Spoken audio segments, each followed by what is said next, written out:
Kajian kita malam ini tentang taharah. Kajian pertama dalam fikih biasanya tentang taharah.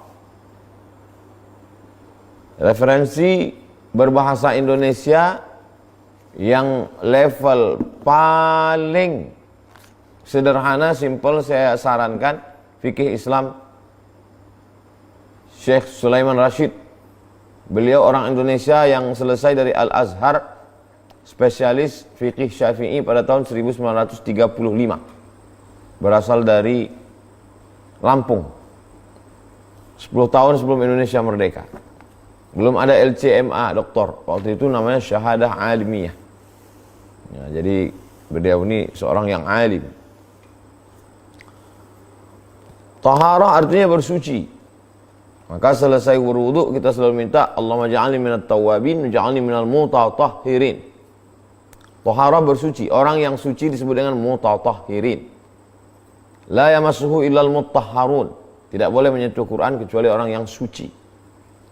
Semua orang bersih, tapi belum tentu suci. Semua orang yang suci, insya Allah pasti bersih.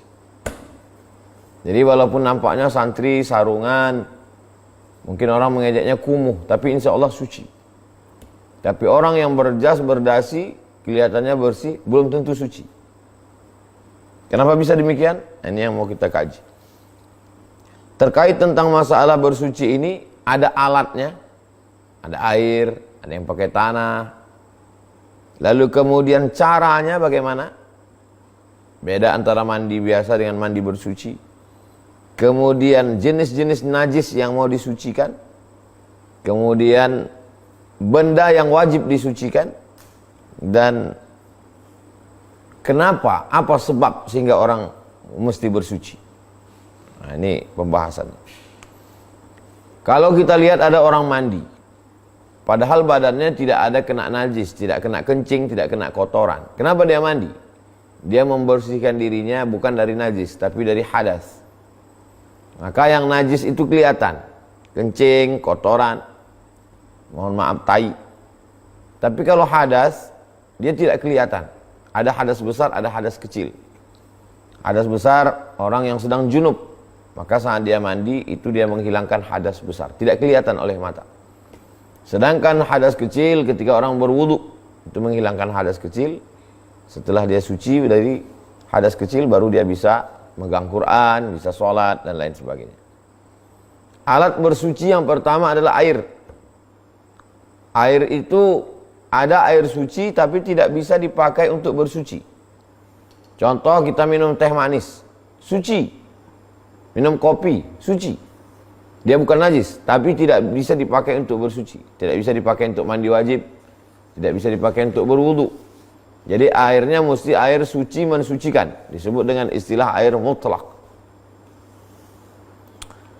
Lalu kemudian air suci itu tidak boleh berubah warnanya, baunya, rasanya. Itu air laut Pak Ustadz asin. Kurang dari 2 kulah. 2 kulah itu kalau diukur 60 cm ke atas, 60 cm ke samping, 60 cm dalamnya, 60 cm lebarnya, 60 cm panjangnya.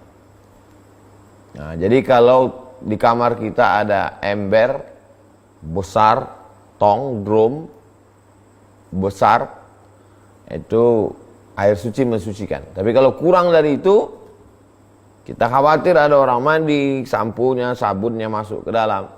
Jangan dipakai untuk berwudu, jangan dipakai untuk bersuci, karena dia tidak mutlak, tidak suci mensucikan. Jadi bagus dari air keran. Nah, sebaiknya bak di kamar mandi besar. Kalau tidak ada besar, pakai air keran. Lalu kemudian ada air yang suci tapi tidak bisa dipakai untuk bersuci. Seperti air buah-buahan, air jus, air timun itu. Timun itu mengandung air. Itu tak bisa. Ada juga air yang suci lalu kemudian dia tidak bisa dipakai bersuci karena dia berubah menjadi najis, mutanajis. Air lalu kemudian jatuh bangkai tikus ke dalam, maka ini sudah berubah, tidak bisa dipakai, mutanajis dia. Lalu kemudian ada air yang makruh untuk dipakai, itu misalnya air yang dijemur, air kena panas matahari terik. Di antara sebabnya, di antaranya karena bisa menyebabkan penyakit pada kulit. Jadi Islam amat sangat menjaga kita semua. Kita bersuci dari apa? Dari najis. Di antara yang najis itu adalah bangkai. Bangkai binatang, maka itu najis, mesti disucikan, dibersihkan. Kemudian darah. Jadi kalau kita kena darah, tapi Pak Ustadz, di badan kita ini ada darah, kalau begitu ada najis lah ini, kalau dia keluar. Nah, sama seperti orang sholat, kamu sholat bawa najis, dia di dalam tak najis, ketika dia keluar baru najis. Nanah seperti darah yang membusuk, berubah warnanya, busuk, bau, nanah. Kemudian benda yang keluar dari kubul dan dubur. Kubul yang dari depan, kemaluan, dubur, anus, mohon maaf, itu juga najis. Berikutnya yang kelima adalah khamar, arak. Khamar najis. Innamal khamru, sesungguhnya khamar, wal maisir, judi, wal ansab, menyembelih binatang untuk berhala, wal azlam, mengundi nasib, rijsun, najis. Anjing dan babi. Hurriman alaikumul maitatu waddamu walahmul khinzir. Nah, ini benda yang mesti disucikan. Lalu kemudian cara mensucikannya, cara toharohnya, ada namanya najis mughallazah, najis yang berat. Idza walagal kalbu fi ina'i ahadikum, ini bejana tempat air minum, tiba-tiba datang anjing menjilat, fa'ahriquhu, tumpahkan. Ada ember, mangkok, tumpahkan semuanya, lalu disiram dengan 7 air, 7 siraman. Salah satunya dengan air tanah. Diambil tanah, campur dengan air, masukkan ke botol, goncang, disiramkan. Misalnya kita dijilat anjing, tidak bisa hanya sekedar wudu, tak bisa. Ini mughallazah. Maka disiram dengan 7 air, 7 siraman, satunya dengan air bercampur tanah, habis itu siram 6 kali lagi. Dengan air tanahnya bisa di tengah, bisa di awal, bisa di akhir. Ada namanya najis yang ringan, mukhaffafah. Nah, itu cukup dengan menyiramkan saja. Misalnya kena kencing, nah, ini cukup disiram bersih dengan air mensucikan. Kemudian ada lagi namanya najis mutawassithah. Nah, ini najis yang pertengahan. Lalu kemudian beristinja. Dalam Islam tidak bisa masalah cebok, masalah bersuci ini kaitannya nanti dengan sholat. Tidak sah sholat kita kalau tidak benar cara bersucinya.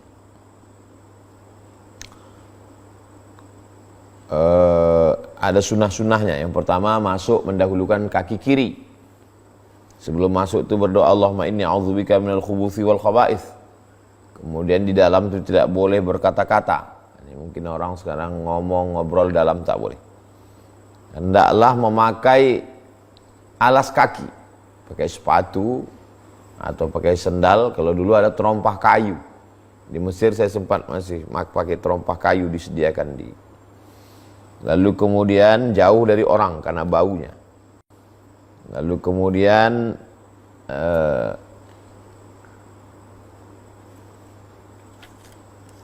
tidak menghadap ke kiblat, tidak pula membelakangi kiblat. Nah, jadi kalau ini sekarang menghadap kiblat, nggak boleh, membelakangi tak boleh. Jadi kita menghadap. Kalau kami di Sumatera menghadap ke utara atau menghadap ke selatan.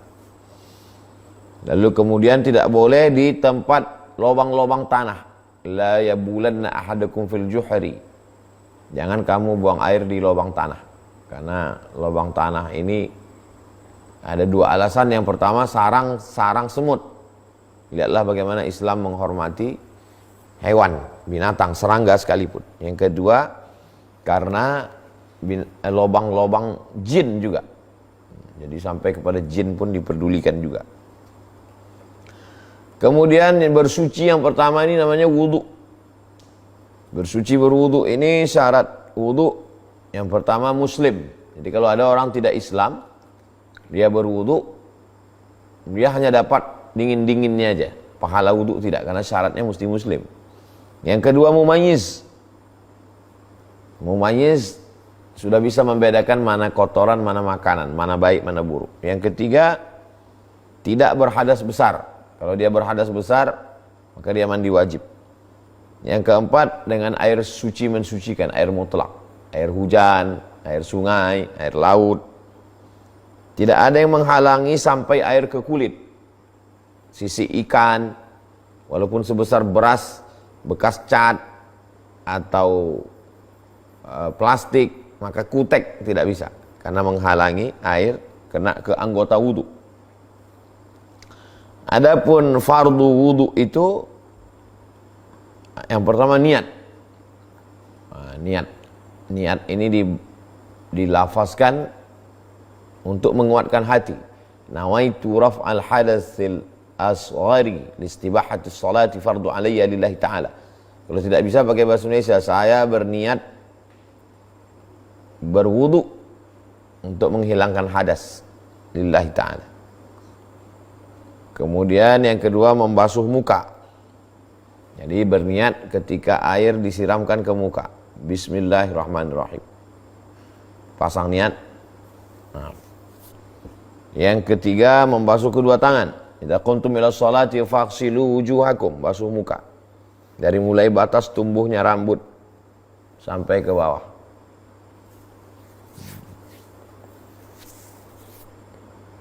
Lalu kemudian dua tangan, wa aydiyakum ilal marafiq, tangan sampai siku.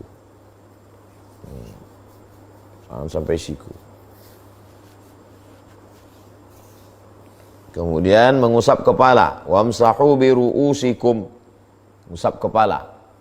Dalam mazhab Maliki semua kepala, dari depan sampai ke belakang, sampai ke depan lagi, nyambung ke telinga. Mazhab Maliki. Kalau mazhab Syafi'i, air untuk kepala beda dengan air untuk telinga. Jadi kepala sedikit saja diubun, diusap, habis itu nanti baru untuk telinga, basahkan tangan telinga. Mazhab Syafi'i 3 kali. Kemudian membasuh kedua telapak, membasuh kaki sampai mata kaki, celah-celah jari. Jangan sampai tumit kena. Kemudian tertib itu artinya berurutan. Idza kuntum ila sholati faghsilu wujuhakum wa aydiyakum ilal marafiq wamsahu bi ru'usikum wa arjulakum ilal ka'bain, kaki sampai mata kaki. Adapun sunatnya membaca basmalah. Nah, itu sunatnya. Bismillahirrahmanirrahim. Yang kedua membasuh telapak tangan, cuci tangan dulu. Lalu kemudian berkumur-kumur, ambil air kumur-kumur. Mungkin ada bekas makanan, kotoran. Kemudian memasukkan air ke hidung, ke mulut langsung ke hidung. Kumur-kumur ke hidung. Lalu kemudian mengusap kepala. Jadi kalau ada orang mengusap kepala sampai keseluruhan kepala, nah itu sunnah. Yang keenam, mengusap telinga bagian luar dan dalam. Bagian dalam telinga nih, bagian luarnya ini. Nah, jadi ini bagian dalam. Ini bagian luar. Menyilang jari, takhlil namanya. Jari supaya masuk air dalam. Jari-jari kaki dengan kelingking. Dari mulai kelingking. Kalau kaki, mendahulukan yang kanan, Itu sunat. Jadi kalau ada orang berwudu kiri duluan, keluar dari sunat. Yang ke-9, membasuh anggota 3 kali. Jadi kalau kebetulan airnya cuman botol kecil, sekali-sekali saja. Rukun-rukunnya saja. Wajah, tangan, kepala, telinga, kaki, cukup. 1 botol kecil cukup. Tapi kalau mau sunnah 3 kali. Yang ke-10 berturut-turut. Maksud berturut-turut ini jangan sampai wajah kering. Kena air kering, tidak mualat namanya. Mesti berturut-turut. Jangan sampai kering. Yang ke-11 dilakukan sendiri, tidak minta orang lain. Jadi kalau ada orang diwudukkan orang lain, itu boleh. Yang ke-12 tidak dilap. Ada orang habis berwudu ambil anduk. Makruh hukumnya kata Imam Nawawi. Tapi kalau karena dingin di Padang Panjang, di Brastagi, di Bandung, itu boleh. 13 menggosok anggota wudu. Digosok dia. Digosok. Digosok. Tadlik namanya. 14 menjaga supaya percikannya jangan kembali ke badan. Nah, jadi kalau dia menyiram, jangan sampai percikan yang dari lantai itu balik lagi. 15 selama berwudu itu jangan ngomong, jangan bercerita. 16 bersiwak. Laula an asyqa ala ummati la amartuhum bisiwak inda kulli shalah. Kalau Allah tidak memberatkan bagi umatku, ku perintahkan mereka untuk bersiwak setiap mau salat. Yang ke-17 membaca 2 syahadat, menghadap ke kiblat, asyhadu an la ilaha illallah la syarikalah wa asyhadu anna muhammadan abduhu wa rasuluh. Allahumma ja'alni minat tawwabin wa ja'alni minal mutatahhirin wa ja'alni min ibadikas shalihin. 18 berdoa. 19 membaca 2 kalimat syahadat selesai wudu. Itu diantara sunat-sunatnya. Adapun yang membatalkan wudu menurut mazhab Syafi'i, yang pertama keluar sesuatu dari anis sabilaini, 2 jalan, kubul bagian depan, dubur bagian belakang. Keluar air, kencing namanya, keluar kotoran, keluar angin, itu batal. Yang kedua hilang akal. Apakah dia pingsan, apakah gila, itu batal. Yang ketiga, menurut mazhab Syafi'i, bersentuhan laki-laki dengan perempuan. Bersentuhan dengan ibu tak batal, dengan adik tak batal, dengan anak tak batal, dengan ponakan tak batal. Tapi dengan perempuan yang tidak ada hubungan, itu batal. Dengan istri batal dalam mazhab Syafi'i, karena ilat sebabnya adalah nafsu. 4 menyentuh kemaluan atau dubur dengan telapak tangan. Gatal atau ada sesuatu kena kemaluan dan dubur telapak tangan, batal. Mazhab Syafi'i. Ini tentang masalah wudu. Lalu kemudian di antara bagian juga dari pembahasan toharoh bersuci adalah masul khuffain. Mengusap, menyapu, mengusap sepatu khuf. Sepatu khuf adalah sepatu terbuat dari kulit, tidak bertapak, menutup mata kaki. Nah, bisa ditulis di Google, tulis di situ al-khuf, alif lam kha fa, masul khuf, dari kulit, tertutup mata kaki. Kalau musafir 3 hari 3 malam boleh tidak dibuka. Kalau mukim di rumah sehari semalam. Musim dingin takut kena air, maka kaki itu ditutup dengan sepatu khuf. Nanti ketika berwudu, wajah kena air, tangan kena air, kepala kena air, telinga kena air, pas kaki diusap saja bagian atas. Namanya masul khuffain. Syarat mengusap khuf itu, kedua sepatu itu dipakai sesudah suci. Nah, jadi kalau saya malam ini mau pakai khuf, saya berwudu dulu. Berwudu, kaki saya bersih, habis itu saya pakai khuf. Nanti malam kalau saya mau tahajud, maka saya berwudu dan pas kaki tidak disiram, cukup diusap saja. Kedua sepatu mesti panjang, menutupi bagian kaki yang wajib dibasuh, dari tumit sampai mata kaki. Yang ketiga, kedua sepatu itu kuat, dipakai berjalan jauh dan terbuat dari benda yang suci. Adapun yang membatalkan mengusap sepatu ini, kalau keduanya atau salah satu dari sepatu itu terbuka, sobek, koyak. Yang kedua, habis masa yang ditentukan. Kalau dia mukim sehari semalam, musafir 3 hari 3 malam. Yang ketiga, kalau dia berhadas besar, nah, misalnya mohon maaf dia berhubungan dengan istrinya, maka dia mesti mandi wajib, maka mesti dibuka.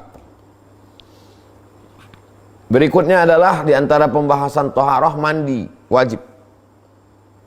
Sebab-sebab menyebabkan orang mandi wajib, yang pertama jima, mohon maaf, berhubungan. Apakah keluar spermanya atau tidak?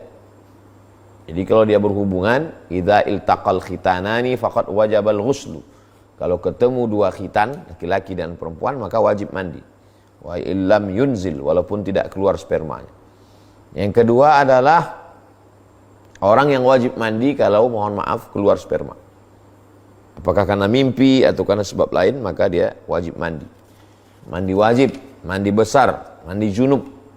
3 istilah untuk satu makna. Yang ketiga mati. Di orang Islam yang meninggal dunia itu wajib dimandikan. Maka ada fardu kifayah namanya. Mengkafankan, memandikan, mengkafankan, menyolatkan, menguburkan. Wajib bagi umat Islam. Kalau tidak dilakukan satu negeri, itulah maka orang yang mu'alaf masuk Islam itu diisytiharkan di masjid beramai-ramai. Supaya jangan sampai jenazahnya diambil saudaranya yang belum Islam. Yang keempat, mohon maaf, menstruasi. Jadi selesai haid, maka perempuan mandi.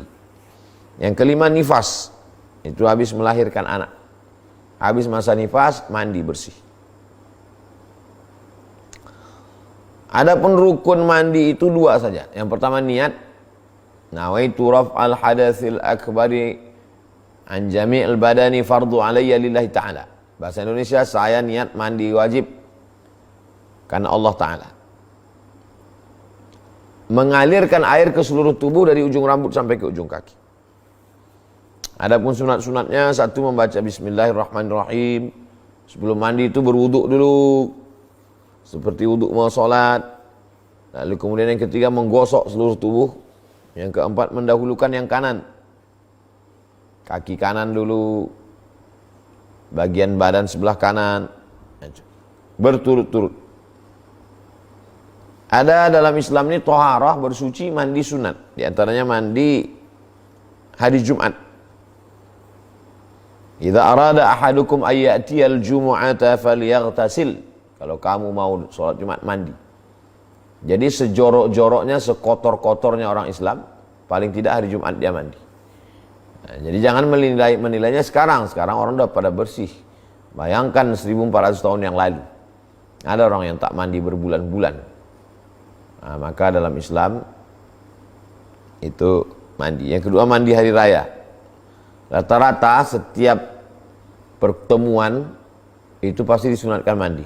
Idul Fitri, Idul Adha, hari Jumat, berkumpul dengan orang banyak, pasti disuruh mandi.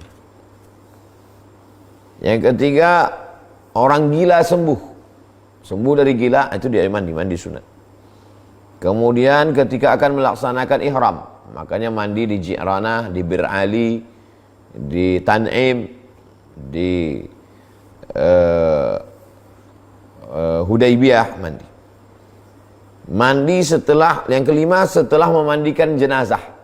Jadi kalau pulang dari memandikan jenazah, sunat untuk mandi di rumah. Di antara hikmahnya menjaga kebersihan. Secara psikologis mungkin terngiang-ngiang kalau udah mandi fresh, bersih. Yang keenam, mandi orang kafir setelah masuk Islam. Nah, jadi mu'allab itu setelah dia kita syahadatkan, pulang, itu kita ajarkan, anjurkan untuk mandi. Di antara pembahasan toharah bersuci juga adalah tentang tayammum. Bertayamum ini dilaksanakan ada beberapa sebab. Satu, karena sakit. Ada orang yang tak bisa kena air, sakit akut, rematik, maka dia tayamum. Yang kedua, karena dalam perjalanan sulit, tak ada air. Yang ketiga, mukim tapi tak ada air. Nah, ini dia boleh bertayamum. Syarat orang bertayamum sudah masuk waktu sholat. Jadi kalau di Riau sholat zuhur jam 12.15, jam 12 belum boleh tayamum. Karena kalau tayamum nanti ketemu air. Azan, Allahu Akbar, tak ada air, tayamum. Yang kedua, sudah ada ikhtiar usaha, gali tanah, tak juga ada. Yang ketiga, bertayamum dengan debu tanah yang bersih. Yang keempat, menghilangkan najis. Jadi sebelum tayamum itu, hendaklah dia membersihkan dulu badannya, anggota tubuhnya najis. Rukun tayamum ini ada 4. Yang pertama, niat. Nawaitut tayamum, saya berniat tayamum. Apakah untuk menghilangkan hadas atau menghilangkan hadas besar atau hadas kecil. Yang kedua, mengusap wajah dengan tanah. Yang ketiga, mengusap kedua tangan sampai ke siku menurut mazhab Syafi'i. Yang keempat, tartib. Tartib artinya berurut-urutan. Jangan tangan dulu baru wajah. Jadi tanah yang bersih suci diletakkan di atas nampan atau di atas koran atau di atas atau langsung ke tanah, dipukulkan. Setelah dipukul, ditepukkan, dihembus ke wajah. Debu yang dikelingking ini untuk bagian ini, yang kelingking ini untuk bagian depan. Sini dulu. Sekali saja. Sekali. Pukulkan. Tepuk, hembus. Bagian yang ini di awal sini.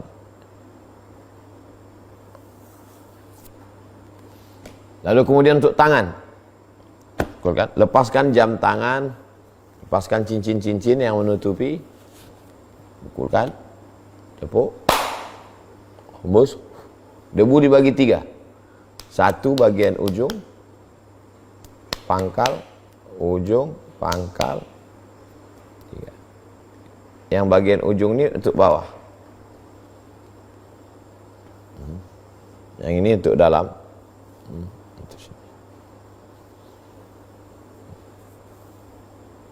Sekali. Wajah sekali, tangan sekali. Yang terkait dengan tayamum, orang yang tayamum karena tidak ada air, tidak wajib mengulang sholatnya apabila mendapatkan air. Tayamum jam 12.20, sholat, perjalanan lanjut, ketemu air, tidak wajib mengulang sholat. Sholatnya sudah sah. 2 sahabat musafir, yang satu ngulang, satu enggak. Yang ngulang, kata Nabi, laka ajrani, kau dapat 2 pahala. Pahala sholat dengan tayamum, pahala sholat dengan wudu. Yang tidak mengulang, kata Nabi, laqad asabta sunnah, kau sudah dapat sunnah. 1 kali tayamum boleh dipakai untuk beberapa kali sholat, untuk mazhab Syafi'i. Orang Hambali, itu tayamumnya, 1 tayamum, 1 sholat. Ya, mereka membawa batu, masuk ke dalam tas, sholat tarawih. Di sampingnya ibu-ibu dari KBRI. Ibu-ibu ini nanya, Ustaz, tadi saya sholat, saya lihat ada orang bawa batu. Selesai salam, dia tayamum lagi. Selesai salam, dia tayamum. Oh, dia mazhab Maliki. 1 sholat, 1 tayamum. 3, tayamum boleh apabila ada luka atau karena hari sangat dingin. Ada luka tangan. Banyak kadang orang luka di tangan. Luka, lalu dibalutnya luka, habis itu dia wudhu. Nah, ini dia belum ngaji. Jadi kalau ada luka, tidak bisa kena air, maka dia tayamum. Kalau berwudhu malah tidak sah wudhunya, karena air tidak masuk ke dalam. Kalau tayamum karena darurat. Sunat-sunat tayamum membaca Bismillahirrahmanirrahim. Menghembus tanah dari tapak tangan, itu sunat. Supaya tanahnya itu menjadi tipis, tidak tebal. Yang ketiga, membaca 2 kalimat syahadat selesai tayamum. Asyhadu an la ilaha illallah wa syarikalah, wa asyhadu anna Muhammadan abduhu wa rasuluh. Allahumma ja'alni minat tawwabin, ja'alni minal mutatahhirin, ja'alni min ibadikas shalihin. Yang membatalkan tayamum, semua yang membatalkan wudu sama membatalkan tayamum. 2, ketemu air. Jam 12.20 tayamum. Selesai tayamum, hujan lebat, batal tayamum. Segera berwudu.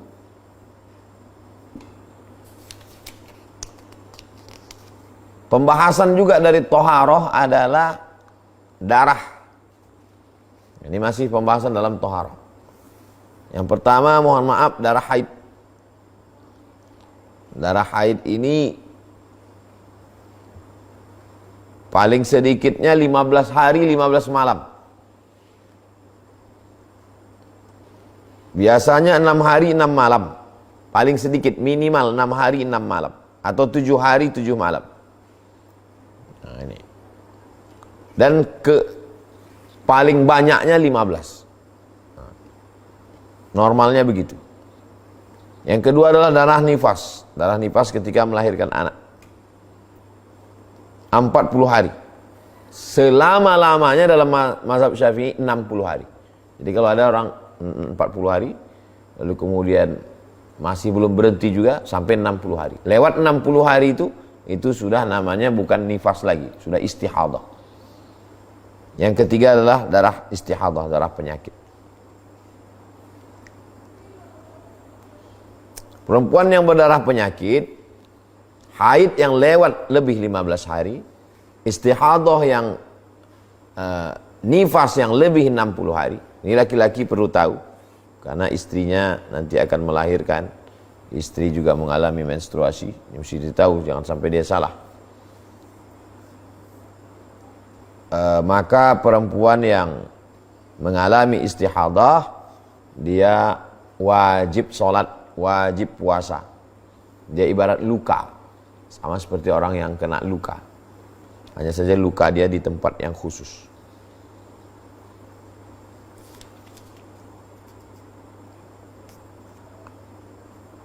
Yang dilarang ketika orang sedang berhadas, tidak boleh sholat, tidak boleh tawaf, tidak boleh menyentuh, membawa, mengangkat Al-Quran.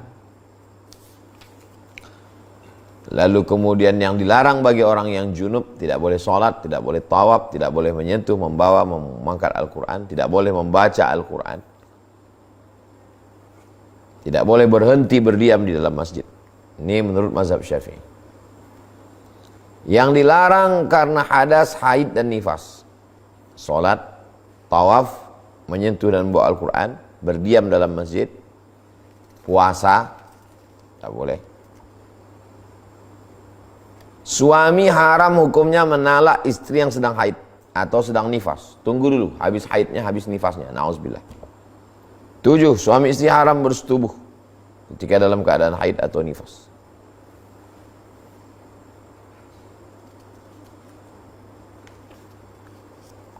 Itulah pembahasan dari toharoh.